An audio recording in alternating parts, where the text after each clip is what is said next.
So today we've got Mike Sproba on our Realtors of Montgomery County show. He is a broker owner with Synergy Real Estate Professionals in Willis, Texas, along with being a top performing real estate agent in the Montgomery County area.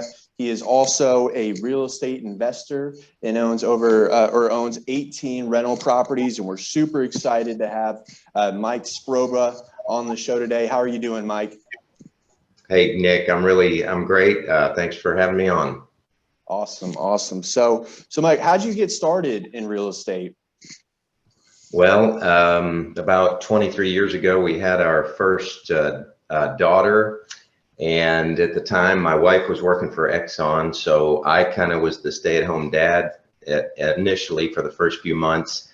And we just agreed that real estate had a lot of flexibility, and a ceiling was the limit on income, and we'd always been interested in it. So I signed up, got my license, and I guess the rest is history. It's been 23 years. Wow, 23 years in the business. And so did you come across, did you have somebody in your life that was maybe, just going out there and just crushing in real estate, and you saw what they were doing? Was there anybody that kind of influenced you to get into real estate, or was it just hey, I got to go out there and provide for my family, and this is just a great avenue that we need to hop into? Well, probably like a lot of folks, no, I didn't have anybody per se, other than my wife. Robin took a real estate class at A&M and was she was super interested in that. We learned early on that a lot of the wealthiest people in the world got their wealth from real estate. I think 90% of all millionaires would tell you they have a lot of real estate. And so, no, I was flexibility like most people. I like people, I want the flexibility. I want to be my own boss. And and it isn't for everybody. The turnover rate in our business is huge. I think it's 80% of all fail within the first 5 years. But I said, no, I'm going to do this. So I did it first. My wife, Robin, joined me a couple years later. And it's been a good thing. Started at Keller Williams Realty, which was a good decision. Awesome. Love hearing that. I've heard a lot of great things about Keller Williams and agents starting off their careers there. So when you were first getting started at Keller Williams, what did that journey look like? What did your week look like? Was it, just jam-packed with hammering the phones, maybe going out to, networking events or things like that? How did you get your business off the ground? Yeah, great question. Well, I was back in the day, 23 years ago, there weren't many teams. So it was Mike Sproba team, and the whole team consisted of me. So yeah, I had to do all the lead generation. I had to do all the listing appointments and help the buyers and do all the paperwork, and quickly learned that I had some strengths and some weaknesses. But yeah, we did a lot of education early on. Anytime Gary Keller mentioned having a seminar or a personal development type thing, I'd sign up and go over to Austin or wherever it was and just listen to him talk. He had this class called Quantum Leap that luckily I took early in a 2-day seminar probably, where he just shared some gems on real estate and what the successful realtors do. Awesome.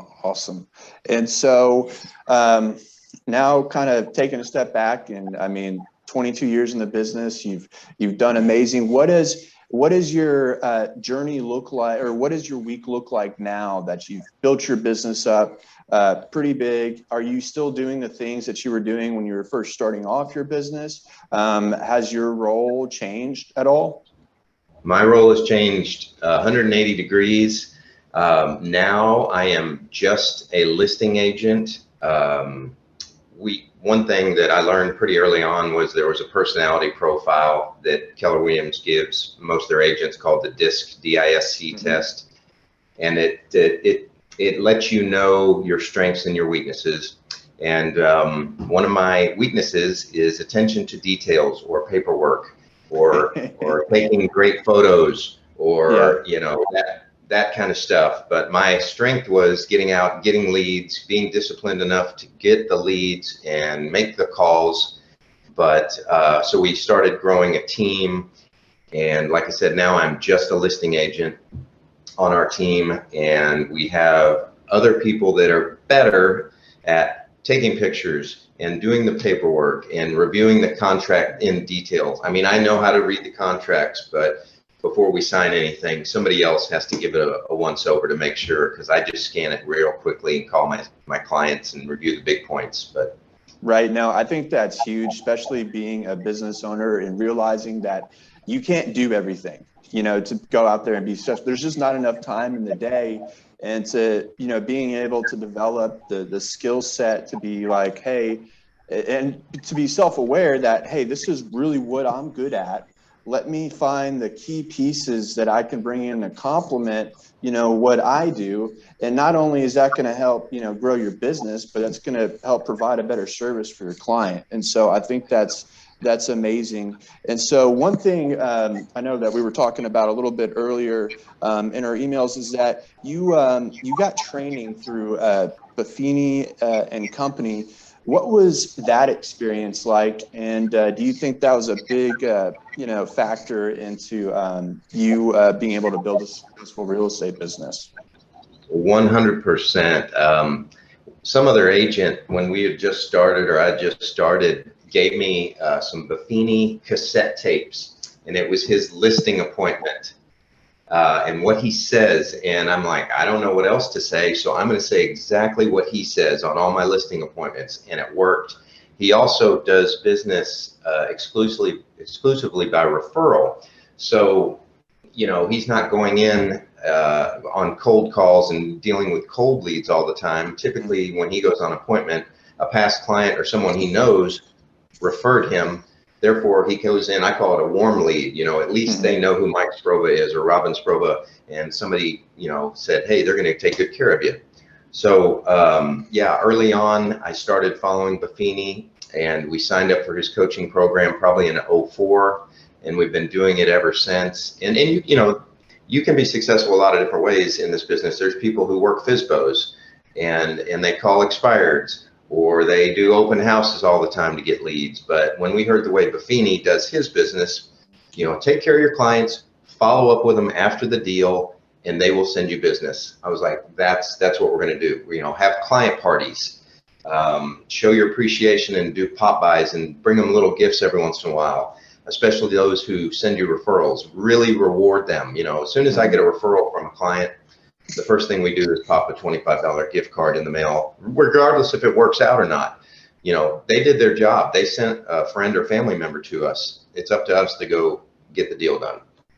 That's awesome. And so I know that 90% of your business is referral based.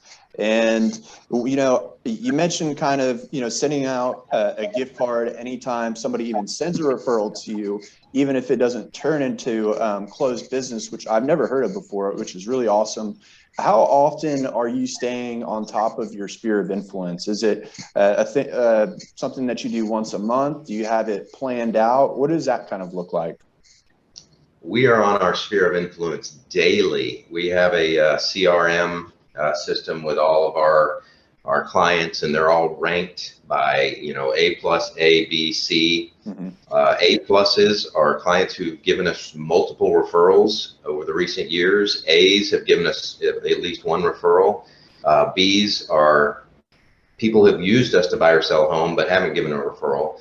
And so the A pluses really get shown a lot of gratitude from us. They get invited to crawfish boils and pizza deliveries, and they get a beach towel dropped off in the summer, and they just really, we show our appreciation, and the goal is keep sending us business. We're going to keep taking great care of these people, and we're so grateful for you for thinking of the Sproba team when you hear of somebody thinking of buying or selling. Wow, that's awesome. I love that. And so I know that you and your team are very into personal development. What books or books that you've read do you think have impacted your growth the most to go out there and to be able to be successful in the business? Well, in regards to real estate investing, I would say Robert Kiyosaki's Rich Dad, Poor Dad was probably the first book. Our broker back at Keller Williams gave it to me probably 20 years ago, and I read that and I go, that makes sense. And I didn't know some of these things about real estate investing and the benefits of owning homes or multifamily, and how you get so many tax benefits from investing in real estate, not to mention how they're going to appreciate over time. Right. That was a gold mine. But as far as my real estate business, obviously I read The Millionaire Real Estate Agent by Gary Keller. And our team we read a book. We're constantly reading a personal development book. They're not always real estate related. Some are health, some are fitness, some are money. The Habit book is one of the most influential. I think we have it here. Let me see here. I'm going to drop them all. Let's see if I get it. This guy right here, Atomic Habits by James Clear, was very enlightening. How, if you do consistent things day in, day out over time, you will get results. So I'd say Atomic Habits, or The One Thing. Another one, it's similar. The One Thing by Gary Keller is not a real estate book, but it's all about getting focused on the one thing that's most important in your day and living a huge life, and setting huge big goals. You don't have to figure out, you don't have to know how to get there. Just set some big, hairy, audacious goal and just work on it every day a little bit. Awesome. Just go out there and get after it. And I know that you are, as well as being a successful broker here in the Montgomery County area, you've also got a lot of rental properties. And when you went out and purchased these rental properties, did you have a strategy in mind? Was there something in particular that you looked for? Did you do any, renovating? What does that kind of look like? Well, we started, I think we bought our first house in 1999. It was even my first year in the business. I was like, hey, I can buy this house. I've got inside track information on it, what it's worth.